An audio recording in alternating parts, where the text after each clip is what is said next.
সর্ষে রুই বা মাস্টার ফিশ কারির রেসিপি আপনারা হয়তো বাড়িতে নিশ্চয়ই ট্রাই করেছেন, কিন্তু এই হোটেল বা রেস্টুরেন্টের এই মাস্টার ফিশ কারির রেসিপি কিভাবে বানানো হয়, তার গ্রেভি এত স্মুথ আর রঙটা এত সুন্দর কিভাবে হয় তা আপনাদের সঙ্গে শেয়ার করব। বাই দ্য ওয়ে, আমি সোমা, আপনারা দেখছেন সোমা কিচেন। আর আজকে আমাদের রেসিপি সর্ষে রুই বা মাস্টার ফিশ কারি। তাহলে সর্ষে রুই বানানোর জন্য আমি এখানে নিয়ে নিচ্ছি 600 গ্রাম রুই মাছ। এবার এই মাছগুলিকে আমি ম্যারিনেশন করে নিচ্ছি। ম্যারিনেশন খুবই সহজ। প্রথমে দিয়ে দিচ্ছি 2 টেবিল স্পুন সরিষার তেল, 1 টেবিল স্পুন লবণ, 1 টেবিল স্পুন হলুদ গুঁড়ো দিয়ে আমি ম্যারিনেট করে নেব। আচ্ছা, এখানে আপনারা রুই মাছের বদলে কাতলা মাছ ব্যবহার করতে পারেন। এই মাছগুলি ম্যারিনেশন করা হয়ে গেলে মাছগুলিকে ফ্রাই করে নেব।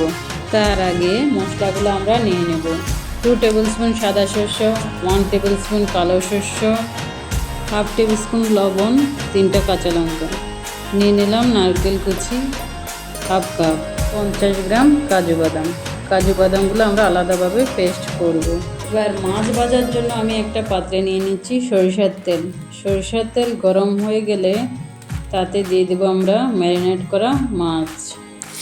এইখানে বলে রাখি, মাছটা আমাদের খুব বেশি লাল করে ভাজতে হবে না। গ্রেভিটাকে স্মুথ করার জন্য ব্লেন্ড করা মশলাগুলি ছেঁকে নিতে হবে। মশলা একটু জল মিশিয়ে নিয়ে ছাঁকনি দিয়ে মশলাগুলি ছেঁকে নেব। মাছগুলোকে উল্টিয়ে দিয়ে অপর পাশ ফ্রাই করে নেব।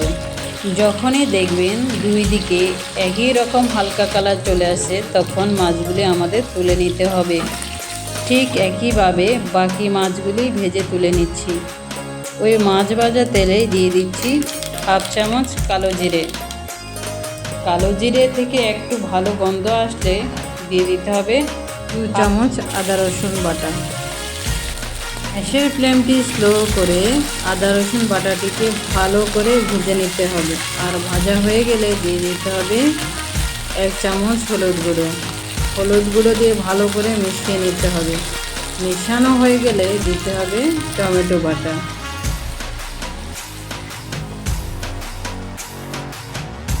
গ্যাসের ফ্লেমটিকে স্লো করে মশলাটিকে 3 থেকে 4 মিনিট ভালো করে ভেজে নিতে হবে। যখনই দেখবেন মশলা থেকে তেল ছেড়ে দিয়েছে, তখনই বুঝবেন মশলাটি ভাজা হয়ে গেছে। এবার আমি দিয়ে দিচ্ছি কাজু বাটা।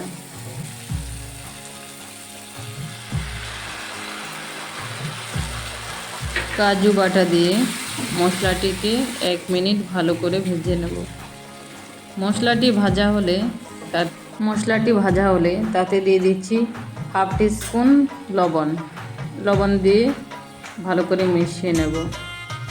এরপর দিয়ে দিচ্ছি সরষে আর নারকেল বাটার জুস। নারকেল বাটা দিয়ে ভালো করে মিশিয়ে নেব। এবার গ্যাসের ফ্লেমটাকে মিডিয়াম করে 6 থেকে 7 মিনিট ভালো করে ফুটিয়ে নেব। এবার ফাইনালি দিয়ে দিচ্ছি মাছ ভাজি। মাছগুলি দেওয়ার পরে মিশিয়ে নেব। যদি দেখেন গ্রেভিটা কম থাকে তাহলে আপনারা একটু জল ব্যবহার করতে পারেন। যদি বড় সাইজের মাছ থাকে, মাছগুলিকে পাল্টে নেওয়ার চেষ্টা করবেন না, তাহলে মাছগুলি ভেঙে যাওয়ার সম্ভাবনা থাকে। কড়াইয়ের 2 সাইডে ধরে ঘুরিয়ে নিলেই হবে। আর খুবই স্লো ফ্লেমে ফুটতে দেবেন। দিয়ে দিচ্ছি টমেটো কুচি, 1 চামচ লঙ্কা গুঁড়ো দিয়ে একটু মিশিয়ে নেবেন। দেখুন আস্তে আস্তে কালারটা চলে আসছে আর তেলটা ছাড়া শুরু হয়ে গেছে।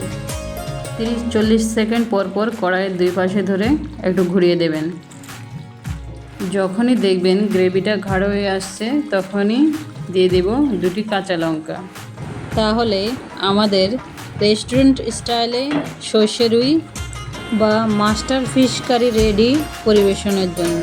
আশা করি এই রেসিপিটি আপনাদের বুঝতে কোনো অসুবিধা হয়নি। তাহলে অবশ্যই আপনারা এই রেসিপিটি বাড়িতে ট্রাই করবেন, আর ভালো লাগলে কমেন্ট করে জানাবেন, আর আমার চ্যানেলটি সাবস্ক্রাইব করবেন। ভিডিওটি দেখার জন্য ধন্যবাদ সবাইকে।